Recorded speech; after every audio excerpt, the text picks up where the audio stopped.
The Trudeau Liberals once again refused to commit to reducing federal gas taxes at a time when Canadians are desperate to save at the pump.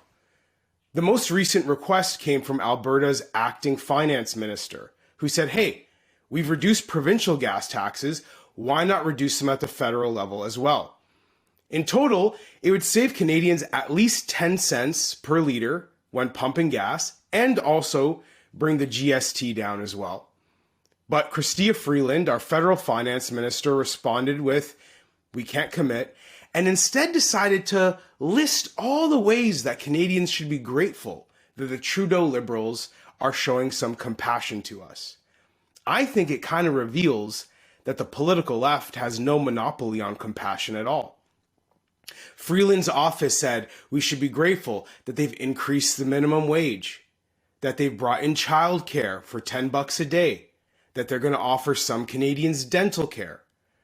And yet implicit in our finance minister's response to the Alberta government is a very clear message. They know how to spend our money better than we do. They don't think we should be complaining about higher gas prices. They'd rather take that tax money and use it for their experimental social programs. They have all sorts of ideas about how to make your life better, and they want you to pay for it. Is that what compassion looks like? I mean, think about where we are right now in Canada.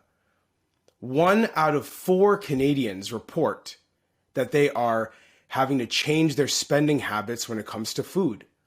They're eating less. They're changing how they provide for their families because the cost of living is just too high.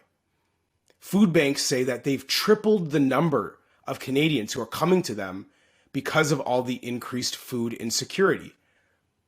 Wouldn't it be fair for Canadians to choose whether they could save at the pump and put some of that money toward feeding their kids?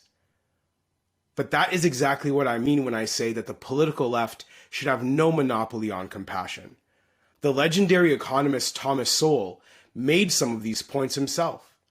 He's always pointed out that inflation is a regressive tax that impacts the poor and the middle class just like it does the rich and wealthy. For people who want to convince us that they're interested in fighting for the disadvantaged, it seems like an incoherent way to approach public policy. But that's where the political left is. Another point that Thomas Sowell makes is that liberals like to convince us of how compassionate they are, but never show compassion to the taxpayer. And we're seeing a pretty clear example of that right now with the Trudeau Liberals. At the end of the day, I think it's high time that we rethink what compassion looks like from our political leaders. It's about making life affordable so we can live our dreams, live up to our potential, and do right by our families. It's not about their power grab for more experimental programs.